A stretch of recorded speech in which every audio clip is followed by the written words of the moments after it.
Hello and welcome, Inspired Podcast community. This is your new episode. My name is Caroline, and my today's guest is Charlie Johnson. And I'm so happy that he said yes to our interview. How are you doing today? Good, good. Thank you for having me on. Thank you so much. And I would like to introduce you to the audience first. You bring a rare blend of business acumen, nonprofit leadership, and spiritual insight, drawing from 20 plus years in corporate, 7 years as president of the Pay It Forward Foundation, and a decade with an enlightened teacher. You are now pioneering the role of Chief Consciousness Officer, help companies elevate culture, purpose, and performance from the inside out. Welcome to the Inspired Podcast. Wow, Charlie Johnson. This is you. Thank you. Okay. Appreciate it. My first question for you is you are championing the role of Chief Consciousness Officer. What does that title actually mean in today's business world? Well, usually when I'm asked that question, the first thing I want to discuss is what it's not. What it's not is consciousness is not spiritual, it's tactical. The chief consciousness officer is not another wellness program, right? Because we've spent the last 20 years engulfing our businesses, small, medium, large, in wellness programs and mindfulness and meditation and yoga practices, which are great. I would always agree with those, especially with my background with my teacher. I know how beneficial they are. But my question always is, with as much exposure to these wellness programs as these companies have had, how's it working? Right? This world has never been so conflicted and so divided within organizations and employees and executives. We're very conflicted and divided. So the wellness programs are great. I would continue to keep them in, but a chief consciousness officer is going to bring a clarity and an understanding of what's going on in the world, because the shift of consciousness on this planet has never been experienced by humanity. So what's being created in the future, humanity's never done. So this is not a typical shift. We're not going to come out of this with the same tools. We're not going to be able to go at it in the same way. So this position is a unique set of skills with business, spiritual side, business side, the nonprofit side, bridging that gap, bridging those two worlds, not separating them out, being able to work with all the executives, helping them with clarity, right? From the C-suite, a chief consciousness officer is going to be like a secret weapon. They're going to give them clarity. They're going to give them an understanding of what's going on. They're going to allow them to take their awareness and expand it. So all the answers they needed were here. Now they're going to expand it. They're going to have access to more, right? Because when consciousness has always been in business. Basically, it's like these businesses have been given a blank check and they cashed it for $100. I don't know about you, but if I had a blank check, I'm going to cash it for a lot larger sum than $100. We've been using the mind. The mind's just the middleman. Anyone at any level of consciousness, any level of intelligence, any level of the company, once we bring into them what consciousness is and that they are it and they have access to it, you're naturally going to bring everyone up. Imagine the entire organization being shifted in a good way, in a clear way, in a less conflicted and divided way. This position is the next logical step for these businesses, and it's going to be crucial moving forward with how things are speeding up. Wow, I love that. Okay, clarity gives us power, and I have to refer to the book when you talk about levels of consciousness. There's this famous book by David R. Hawkins, and I'm sure you are familiar with it too. Yes, yes, and I'm amazed that levels of consciousness are not a bigger part of conversation in everything we do on this planet. Because the question I've always wondered about, and the answer I got was levels of consciousness, was two very intelligent people, same education, same upbringing, same IQ, same everything. How can they be at such odds with each other? How can one be Republican and the other be Democrat? How can one be Catholic and the other atheist? Well, it's a understanding that the mind, the tool, the only tool we've ever used, is a divided tool. It's dualistic. The mind was created so that you and I can be on the opposite end of this podcast. So once we really understand the tool and that it's just a middleman, the next question is then what is the source? The source is consciousness.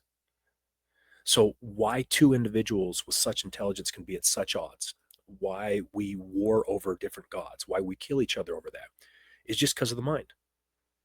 One person thinks Catholicism's right, the other one thinks atheism is right. And there's so much division and conflict, and every side thinks they're right. If we don't come back to the source, if we don't ask the question where all of this came from, we will stay conflicted, we will stay divided, and we will continuously think that at some point in the future, my side's going to win and your side's going to lose. We've been doing that since the beginning of humanity. It's not doing too well. So a chief consciousness officer just subtly brings this type of knowledge and information to everyone in the organization and allows them the power of knowing that they can go past the middleman. They can start using the source.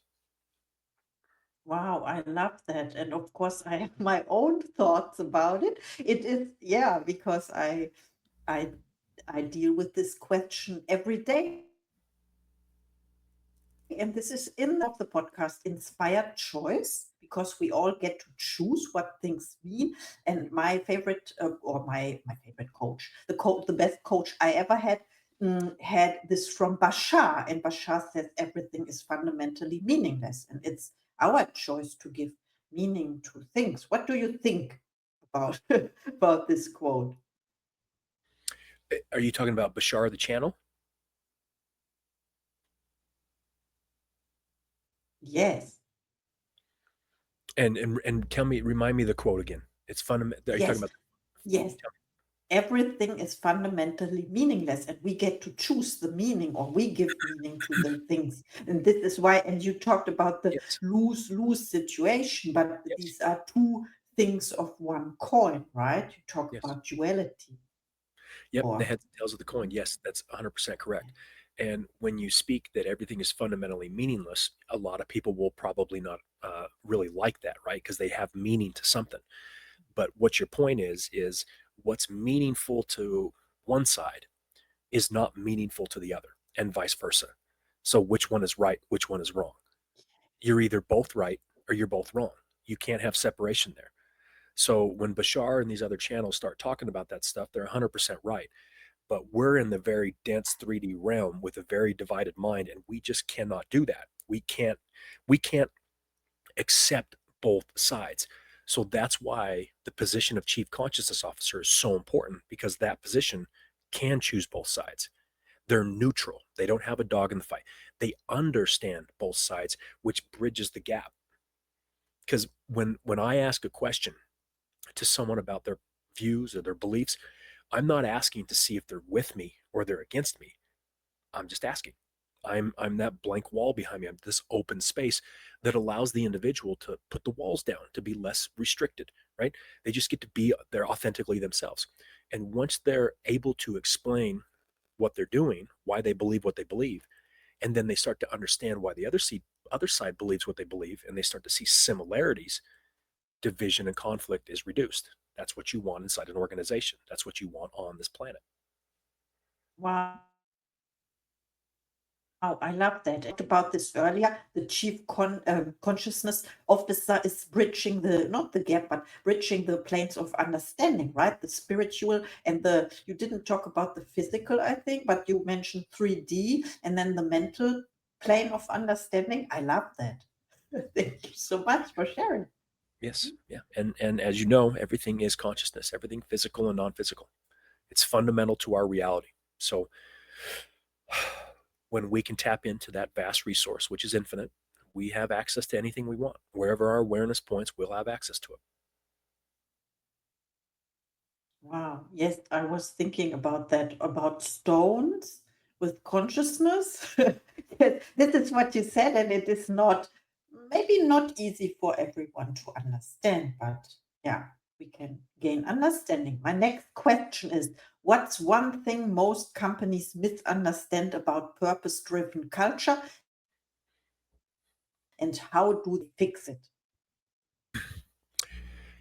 Again, The companies don't misunderstand it. It's just the way we're built. We need to choose. So a lot of times it's either purpose driven or profit driven. No, it's both. Why can't it be both? Right? It's not black or white. It's not this or that. The world functions with Republicans and Democrats. The world functions with all of the different religions. The world functions with all these different sides. I mean, that's just common knowledge. So why do we have to continuously choose a purpose driven or a for profit organization? Well, as we as humans would look at it and say it's purpose driven. So let's go work there. And then we don't care about profit. You should. And then the really for profit organizations, people think that they don't have a purpose. No, that's not the case either.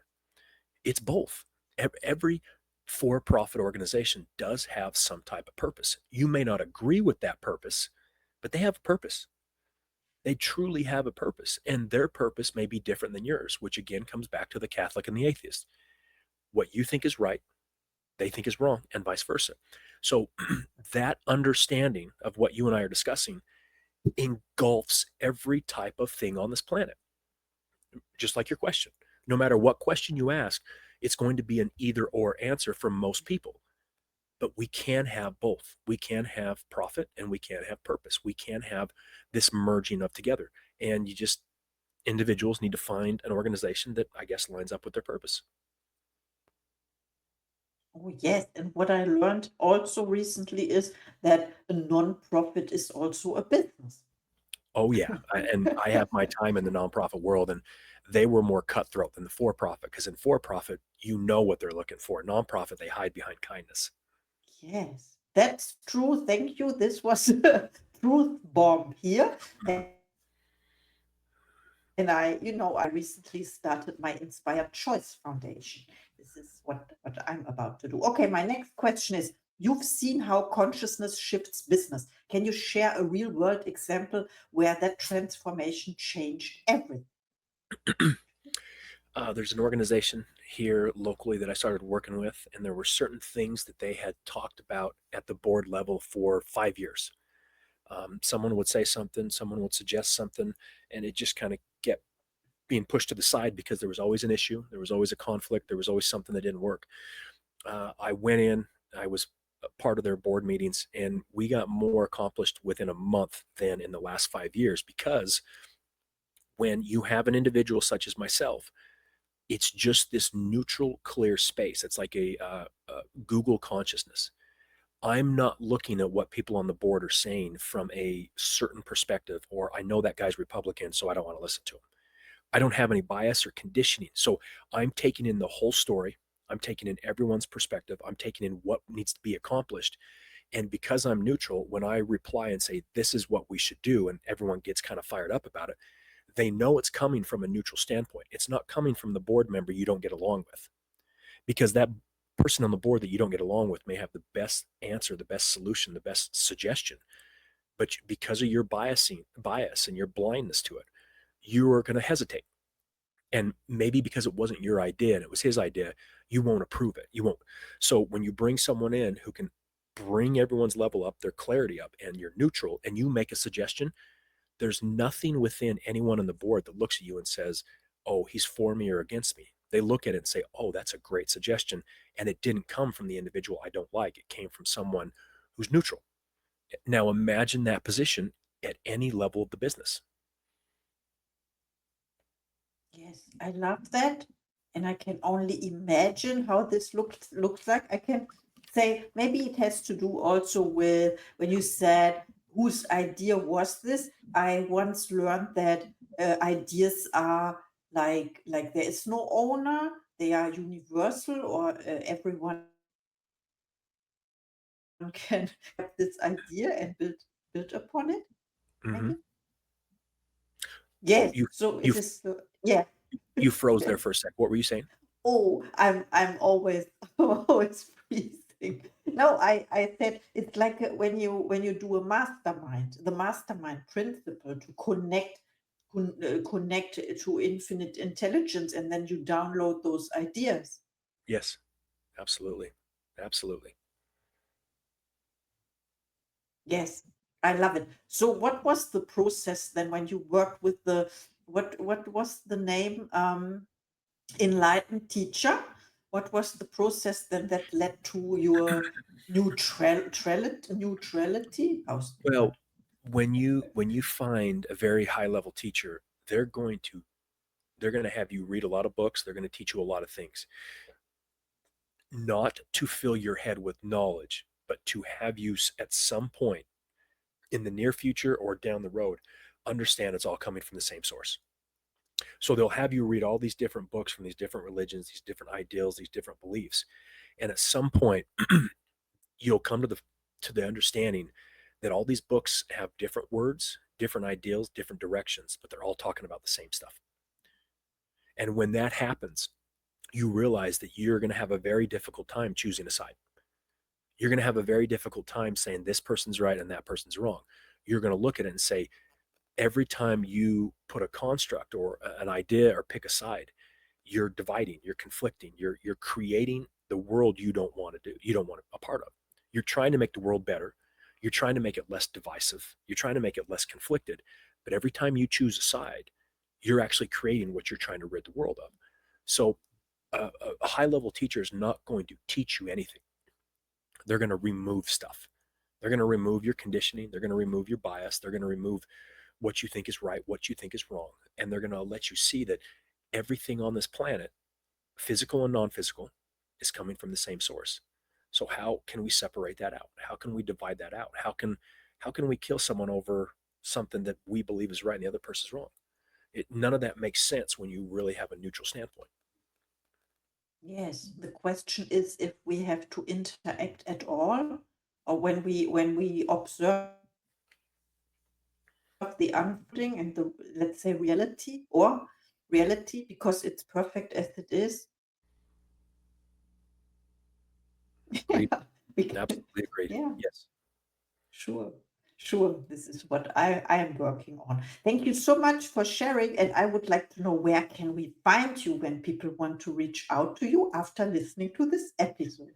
I'll give you my LinkedIn. I'd like to direct everyone to my LinkedIn because that gives everyone an understanding of what this position is, what it's not, how to get in touch with me, how it can impact their business, how they can hire me, all that type of stuff. So I'll give you the link to LinkedIn, and that would be the greatest thing for you to share. Thank you so much. I put the links in the show notes, of course. Thank you for our interview. I have another question for you. It can be my last one about your goals and intentions. Do you set goals for your intentions, and what is one of your next projects? Well, the goal for this is to bring this position to more companies, to myself get hired in the very near future so that one organization takes the chance on it. Other organizations will see what's happening, and then I'd like to help other organizations find their own chief consciousness officer. So, um, thanks to people like you who are allowing this to get out and in front of your viewers, it's really spreading quite quickly, and it's unique to see that a lot of these shows would have not had me on as soon as 3 months ago. That's how quickly things are changing on this planet.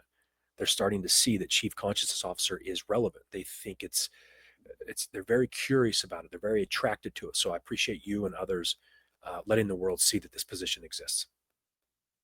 Oh, thank you so much. And I would love to add something to what you said earlier about the books you read with different words in it. I have the same experience. I would add the word frequency and ask you Yeah. about this because I have different frequencies, Mhm. not messages, the frequencies, but they are all from the same source you mentioned, right?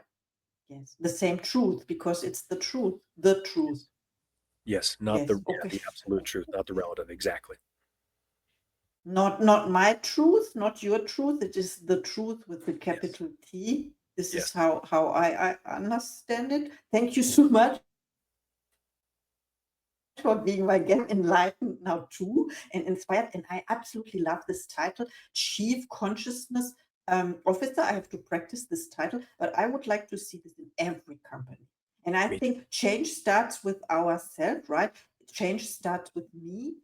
And I would like to grab this title. I appreciate it. Thank you so much for having me on. Thank you so much. And now it's time for your final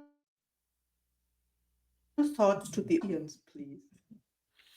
Um, final thoughts are if you're watching this, look into consciousness, look into connect with me on LinkedIn. Ask me questions if you want. If you've got an organization you want to understand better how this organization or how this position would help you, just reach out to me. Thank you so much. Thank you. And I see you in the next episode.